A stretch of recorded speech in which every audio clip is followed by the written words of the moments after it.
இன்றைக்கி நம்ம எதை பற்றி பார்க்க போகிறோம்னா, நம்ம அக்வேரியம் ஃபிஷ்க்கு ஒரு லைவ் ஃபீடை பற்றி தான் பார்க்க போகிறோம். நிறைய வெரைட்டி ஆஃப் லைவ் ஃபீட்ஸ் இருக்குது.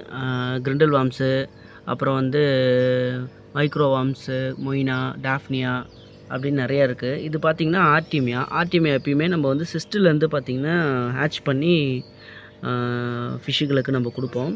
இது வந்து பார்த்திங்கன்னா நல்லா வளர்ந்தது. இது எப்படின்னா 25 லிட்டர் தண்ணிக்கு 3/4 பாக்கெட் உப்பு கொட்டி நல்லா கலந்து நம்ம ஹேட்ச் பண்ண ஆர்டிமியாவே இதில் போட்டணும். இதோட ஃபுட் சோர்ஸ் என்னென்னு பார்த்தீங்கன்னா பாசை தான்.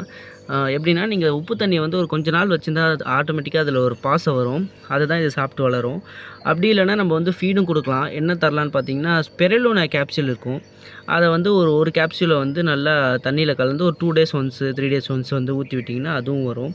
ஆனால் மோஸ்ட்லி எப்பயுமே இந்த மாதிரி கல்ச்சர் வச்சுருக்கும்போது நேச்சுரலாக ஃபுட்டு நம்ம கொடுக்கும்போது தான் கல்ச்சர் ரொம்ப க்ராஷ் ஆகாமல் ரொம்ப நாள் நல்லா வரும். நீங்கள் இது மாதிரி ஆர்டிஃபிஷியலாக ஏதாவது கொடுக்குறோம் அப்படின்னு நினச்சிங்கன்னா தண்ணியோட குவாலிட்டியை வந்து அப்பப்போ செக் பண்ணுற மாதிரி இருக்கும். நேச்சுரலாக ஆல்கே இருக்கும்போது நம்ம அந்த பிரச்சனை எதுவும் இல்லை.